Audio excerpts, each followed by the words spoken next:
নমস্কার। কবি সুনীল গঙ্গোপাধ্যায়ের লেখা তুমি যেখানেই যাও।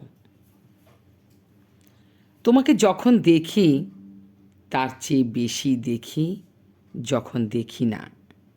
শুকনো ফুলের মালা যেরকম বলে দেয় সে এসেছে, চড়ুই পাখিরা জানে আমি কার প্রতীক্ষায় বসে আছি।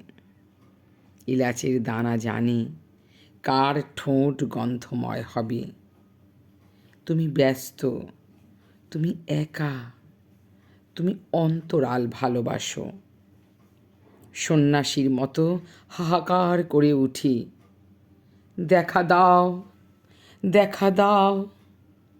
পর মুহূর্তেই ফের চোখ মুছি, হেসে বলি তুমি যেখানেই যাও আমি সঙ্গে আছি। নমস্কার।